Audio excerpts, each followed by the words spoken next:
और मैं हूं आपके साथ नकुल तिवारी। जन सेतु न्यूज़ के खास कार्यक्रम जन की चर्चा में हमारे खास मेहमान हैं जनपद आगरा के नामचीन डॉक्टरों में से एक, मानवता की मूरत, डॉक्टर राजेंद्र सिंह जी। सर, स्वागत है। धन्यवाद धन्यवाद। सबसे पहले तो आपको आपकी पुत्र वधू के रूप में जिला पंचायत अध्यक्ष निर्विरोध हुई हैं, उसके लिए बहुत बहुत बधाई, शुभकामनाएं। आपका भी धन्यवाद। सर, चर्चा की शुरुआत करेंगे पहले सवाल से।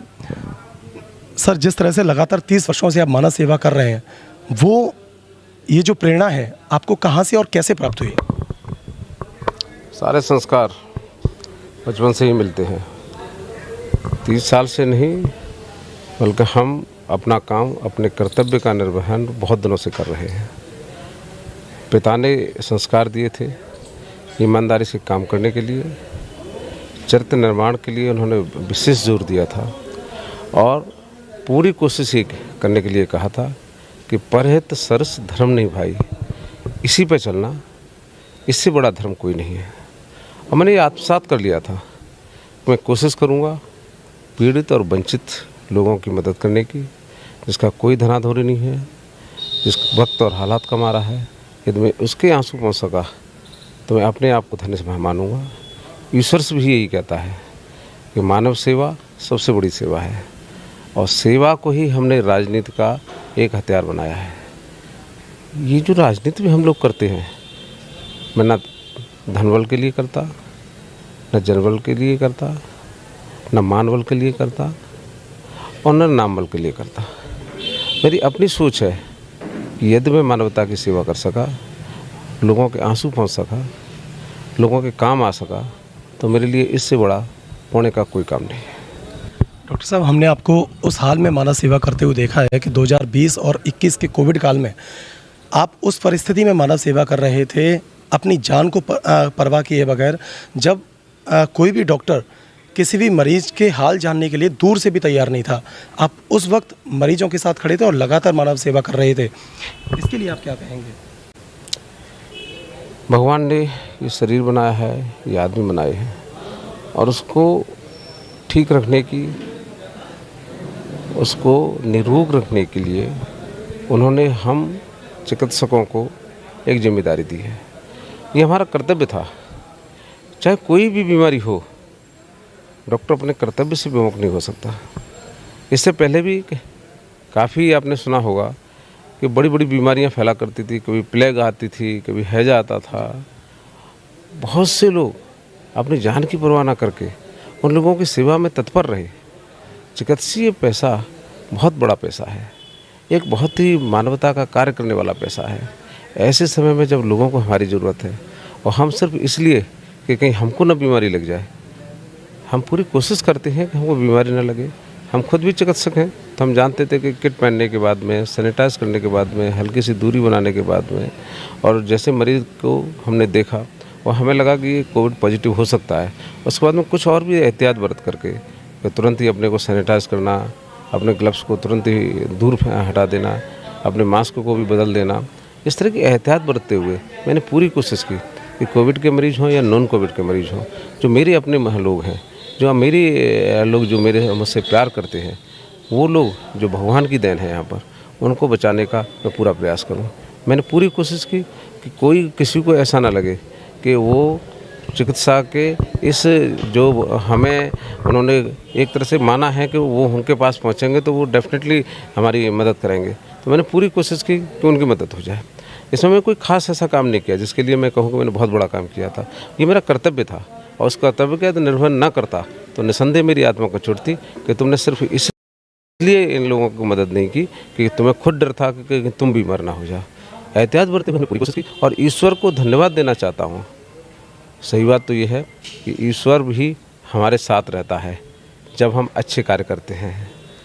वैसे तो आपने सुनी होगी कहावत, हान लाभ जीवन मरण यस्य प्यस विधिहार, लेकिन ईश्वर भी उन्हीं लोगों की मदद करता है जो ईश्वर के बंदों की मदद करता है। मेरा ऐसा मानना है। मैं पूरी समय कोविड के मरीजों को देखता रहा। कोविड के मरीजों को दोनों लहरों में मैंने देखा और भगवान करे कि अब तीसरी लहर ना आए, लेकिन मैं अपने कर्तव्य में कोई कमी नहीं छोड़ूंगा। मैं आपको विश्वास दिलाना चाहता हूँ क्योंकि ये मेरे खून में है। मैं किसी के आंसू नहीं देख सकता, मैं अपने मरीज़ को परेशान होते नहीं देख सकता। उसको जब मेरी ज़रूरत है उस समय वो मेरे पास आता है तो मैं हर हालत में उसकी सेवा करूँगा, ऐसा मैंने सोच रखा है। और ईश्वर भी मेरी मदद करता है। मुझे भगवान की मेहरबानी से कोई इन्फेक्शन नहीं हुआ, बल्कि सही बात तो ये है कि मैंने थोड़ी सी चेक कराने की कोशिश की तो पता चला कोई सब ऑप्टिमल हुआ भी होगा, तो मेरे अंदर तो इतनी एंटीबॉडी बन गई कि अब दोबारा होने के कोई चांस ही मुझे नहीं दिखाई देते। मैं इसके लिए ईश्वर को तहे दिल से धन्यवाद देना चाहता हूँ। डॉक्टर साहब, इसमें कोई दो राय नहीं है कि क्षेत्र की जनता आपको बहुत प्यार करती है और उस प्यार के परिणाम स्वरूप ही क्षेत्र की जनता ने आपको विधायक तक बना दिया। सर, डॉक्टर से राजनेता तक के सफ़र को जरा हमारे दर्शकों को बयां कीजिए। आदरणीय नकुल जी, सही बात यह है कि मेरा सेवा का विस्तार था। राजनीति को मैं एक बड़ा फलक मानता हूँ जिसमें मैं ज़्यादातर लोगों को और भी तरह से सेवाएं दे सकता हूँ। सिर्फ चिकित्सीय सेवा ही नहीं, लोगों को और भी बहुत सी ज़रूरतें हैं और उनमें सबसे बड़ी ज़रूरत है कि हर आदमी को अपने जीवन को चलाने के लिए पानी की ज़रूरत है, हर आदमी को वायु की ज़रूरत है, हर आदमी को भोजन की ज़रूरत है, उसको चलने के लिए सड़कें चाहिए, पढ़ने के लिए स्कूल चाहिए, अच्छे अस्पताल चाहिए, अच्छी बिजली का भी इंतजाम होना चाहिए सुख सुविधाओं के लिए। ये सारी ऐसी चीज़ें हैं जिनको कि हम अपने लोगों को तभी मुहैया करा सकते हैं कि बड़े फलक पर, राजनीति के फलक पर जा कर के उन लोगों की सेवा का कार्य करें। तो मेरा ये सेवा का विस्तार था। ऐसा नहीं कि मैं राजनेता बन गया या कुछ बन गया, बल्कि मैं तो सही बात देखा जाए तो मैंने तो नेता भी नहीं बनना चाहता। मैं तो सिर्फ इतना बनना चाहता हूँ कि वक्त ज़रूरत पर मेरे जो लोगों की काम होते रहें, उनको कहीं जा कर के और गिड़ाना ना पड़े, उनकी अवस्था अपना सुविधाएं मिलती रहें, उनको पानी मिलता रहे, उनको सड़कें मिलती रहें, उनको बिजली मिलती रहे। और मेरा एक सपना भी है कि मेरा एक सपना है, लोग कहते हैं कि साहब शहरों में चलेंगे, और मैं कहता हूँ नहीं, तुम शहरों से गाँव की तरफ आकर के देखो, तुम्हें प्रदूषण से मुक्ति मिलेगी, तुम्हें अच्छा पानी मिलेगा, तुम्हें अच्छी वायु मिलेगी और ऐसा वातावरण मिलेगा। और मेरा ये सपना भी है। मैं जब यहाँ पर आया था चिकित्सीय कार्य से तो लोगों ने कहा तुम इतने पढ़े हो, तुम्हारी इतनी अच्छी एकेडमिक कैरियर है, तुम क्यों जाना चाहते हो गांव की तरफ। तो मैंने उनसे कहा कि मेरी ज़रूरत उनको है और मैंने ये वादा किया था कि मैं शहर से मरीजों को गांव में आने के लिए, शमशाबाद जैसे क्षेत्र में आने के लिए मजबूर कर दूंगा। और मैं इसको शान से कहता हूँ कि आज काफ़ी लोग आगरा से शमशाबाद में मुझे दिखाने के लिए आते हैं। उसी तरह से मैं ऐसी ही स्थिति गांव के अंदर पैदा करना चाहता हूं, जिसके लिए मैंने जिला पंचायत का चुनाव लड़ा। मेरी पुत्रवधू ने जिला पंचायत अध्यक्ष बनकर के देखा। हमारा एक सपना है कि गांव से शहर की तरफ पलायन ना हो, बल्कि शहर से गांव की तरफ लोग आएँ और आकर के कहें कि वाह क्या अच्छे वातावरण में हम सांस ले रहे हैं। अब हमें खांसी नहीं होती, हमें ब्रोंकल अस्थमा नहीं होता, हमें एयर क्वालिटी का ध्यान नहीं रखना पड़ता कि एयर क्वालिटी कितनी खराब अच्छी है और बुरी है। ऐसा वातावरण बने कि लगे कि ग्राम श्रम्य हैं, अच्छे स्थल हैं, अच्छी जगह हैं, अच्छा वातावरण है, बढ़िया लोग हैं, एक दूसरे प्यार करने वाले लोग हैं। ऐसी मेरा सपना है और इसी सपने को साकार करने के लिए मैंने जिला पंचायत सदस्य का अपने पुत्रवधू को चुनाव लड़ाया। आज वो जिला पंचायत अध्यक्ष है। इस क्षेत्र की जनता की मेहरबानी है, उसके ऊपर पूरे क्षेत्र की मेहरबानी है। हम लोगों को जितना प्यार और सम्मान मिला है उसकी एवज में यदि हम लोगों के थोड़े भी काम आ सकें तो हम अपने आप को धन्य समझेंगे। साहब, बहुत सुंदर विचार हैं आपके और मेरी पूरी शुभकामनाएं आपके लिए। आपके जो सपने हैं वो आप ज़रूर साकार करें अपने जीवन में। डॉक्टर साहब, चूँकि जनसेवा और मानव सेवा आपको दोनों का अनुभव प्राप्त है, इन दोनों सेवा में आप क्या अंतर देखते हैं? जन और मानव, ये तो एक ही बात हो गई आदरणीय। नहीं, दरअसल सर, मानव सेवा जो आप अभी वर्तमान में चिकित्सा के रूप में कर रहे हैं और जनसेवा जो राजनेता जो करता है, तो मेरा कहने का तात्पर्य उस विषय में है कि एक जनसेवा और मानव सेवा में आप दोनों में क्या अंतर देख रहे हैं?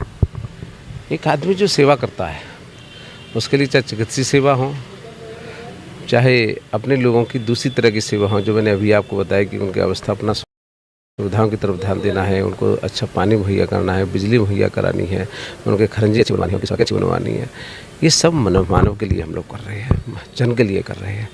एक में कोई फ़र्क नहीं है और मेरा ये सौभाग्य है कि एक सेवा में मैं पारंगत हूँ, विशेषकर चिकित्सीय सेवा में पारंगत हूँ, उसको ज़्यादा अच्छी तरह से अपने हाथ से करने की स्थिति में हूँ। जबकि और सेवाओं के लिए मुझे और लोगों की भी ज़रूरत पड़ती है। उन सब हर लोगों को जोड़ करके जो काम मैं करता हूँ वो सारा मिल करके जन सेवा और मानव सेवा के नाम से जाना जाए, ऐसी मेरी परिकल्पना है। डॉक्टर साहब, हर एक राजनेता का एक ड्रीम प्रोजेक्ट होता है और आपका भी कोई ना कोई ज़रूर एक ड्रीम प्रोजेक्ट रहा होगा। विधायक जब आप रहे तो ऐसा कौन सा आपका जो ड्रीम प्रोजेक्ट था जिसको आप पूरा नहीं कर पाए, और आगामी समय में यदि आपको वो मौका मिलता है उस सपने को पूरा करने का, तो वो कौन सा सपना होगा? आदरणीय नकुल जी, सही बात यह है कि मैं बड़ी बड़ी बातें नहीं करता। हालांकि बड़ी बातें करने का मेरा बड़ा मन करता है, और मन करता है कि बैराज बने, ये भी मन करता है कि एक एयरपोर्ट बने, ये भी मन करता है कि ये पूरा क्षेत्र ऐसा हो जाए। ये परिकल्पना है मेरी, ये मेरा मन है। जैसे कि मैंने भी आपको पहले भी बताया था कि ऐसी जगह हो कि शहर के लोग गांव की तरफ पलायन करना शुरू करते हैं, ये परिकल्पना है। वैसा ड्रीम प्रोजेक्ट जैसे कि बैराज बन जाए, हमारा एयरपोर्ट बन जाए, हमारा सिविल इनकलेव बन जाए, ये तो प्रोजेक्ट हैं ही, और ये हर एक की परिकल्पना है।